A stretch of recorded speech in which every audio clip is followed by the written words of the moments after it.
आप सभी को जय माता की। एक बार आप सभी का फिर से हार्दिक स्वागत है।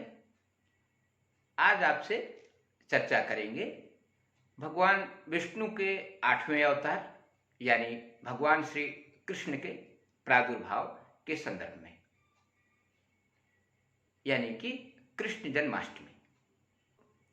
वैसे संपूर्ण विश्व में भगवान के चरित्र का सर्वत्र व्याख्यान है और इस विषय में किसी खास भूमिका की आवश्यकता तो बिल्कुल नहीं है। आप सब जानते हैं कि श्री कृष्ण जन्माष्टमी भाद्रपद महीने के कृष्ण पक्ष के अष्टमी तिथि को मनाई जाती है। इस बार का जन्माष्टमी बहुत ही खास है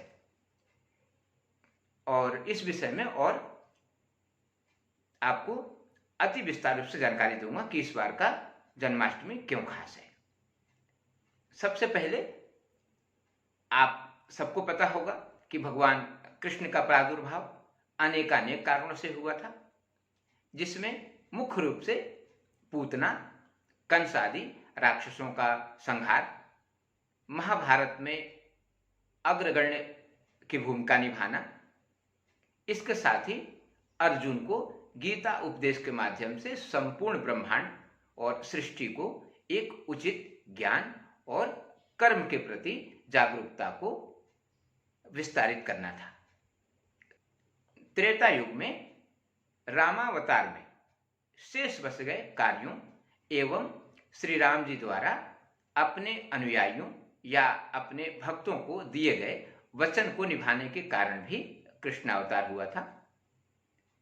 इसके अन्य भी हजारों कथाएं हैं और भांति भांति की सूक्तियां भी हैं कि कृष्णावतार क्यों हुआ था।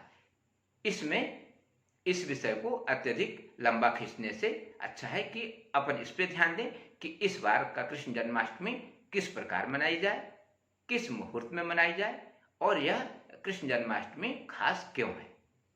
वैसे एक बात आप अच्छे से आप भी जानते हैं कि भगवान कृष्ण के चाहे भगवान विष्णु के किसी भी स्वरूप का अक्षरशः या विस्तार पूर्वक व्याख्या करना एक सामान्य इंसान क्या स्वयं शेषनाग के बस का नहीं है कि जो अपने सहस्रों मुखों से यदि भगवान के चरित्र का वर्णन करें तब भी शायद पूर्णतः वर्णन कर पाना संभव नहीं है। इसलिए अब आते हैं मूल विषय में। इस बार का जन्माष्टमी दिनांक 30 अगस्त 2021 को पड़ने वाला है। जैसा कि मैंने आपको पहले बताया कि कई मायनों में बहुत ही दुर्लभ संयोग इस जन्माष्टमी को होने वाला है। पहली बात, यदि जन्माष्टमी के दिन मध्यरात्रि को अष्टमी तिथि रहे तो बहुत ही उत्तम माना गया है। इसके बाद मध्यरात्रि में यदि रोहिणी नक्षत्र भी मिल जाए इससे बेहतर क्या हो सकता है। इसके साथ ही सोमवार और चंद्रमा के वृष राशि में गति, सामान्यतः रोहिणी नक्षत्र में चंद्रमा की गति वैसे भी वृष राशि में ही रहती है। ये कुछ ऐसे संयोग हैं कि इस बार के जन्माष्टमी को बहुत खास या अद्भुत बना रहे हैं। एक बात का विशेष ध्यान रखें कि पंचांग भेद में अष्टमी के समाप्ति के कई सारे समय आपको बताए जा सकते हैं, लेकिन वाराणसी आदि क्षेत्रों से निकलने वाले अधिकतर पंचांगों में अष्टमी की समाप्ति 12:15 बजे तक बताया गया है। मध्य भारत के कुछ पंचांगों में तो रात के 12:05 तक ही बताया गया है, लेकिन उज्जैन आदि कुछ अन्य क्षेत्रों के पंचांगों में रात में 1:59 तक भी अष्टमी तिथि का होना बताया जा रहा है। इसीलिए आपको कोशिश करना चाहिए कि 11:59 यानी जैसे 12 बजने वाला हो 12 बजे से लेकर और 12:15 बजे तक मूल पूजा आप अवश्य कर लें, क्योंकि इसके बाद मतांतर में आपके क्षेत्र में अष्टमी हो भी सकती है या नहीं भी हो सकती है। यह असमंजस क्यों आता है आप इस बात को समझिए। रेखांश अक्षांश के अंतरों के कारण यह असमंजस हर साल पैदा होता है। इसीलिए आप ये ध्यान रखें कि किसी परिस्थिति में कोशिश करें कि 11:59 के बाद से और 12:15 बजे तक भगवान कृष्ण की मूल रूप से जो पूजा हो उसका प्रारंभ तो कर ही दे। इस बार अष्टमी में आप श्री भगवान कृष्ण का हृदय से भक्ति कीजिए, क्योंकि इतने खास अद्भुत संयोगों के कारण आपकी लगभग सभी मनोकामनाएं इस अष्टमी को पूर्ण हो सकती हैं। खासकर यदि आपके परिवार में भौतिक बाधाओं के कारण अशांति महसूस हो रही हो, या ऐसा मान रहे हो कि पितरों की तृप्तता में कमी हो, यानी पितरों का आशीर्वाद नहीं मिल पा रहा है, तो इस बार का कृष्ण जन्माष्टमी आपके सारे दुखों को दूर कर सकता है। यदि आप उस दिन व्रत भी रख ले तो बहुत बढ़िया हो सकता है। एक जो विशेष बात, सामान्यतः प्रतिवर्ष जन्माष्टमी 2 दिन मनाई जाती है। एक स्मार्तों द्वारा, जिस दिन भगवान कृष्ण का प्रादुर्भाव होता है, और दूसरा जो वैष्णव संप्रदाय होता है वह भगवान विष्णु के प्रादुर्भाव के दूसरे दिन अपना व्रत या खुशियां मनाता है। इसलिए इस बात का आप अत्यधिक ध्यान रखें कि आपको किस दिन व्रत मनाना है।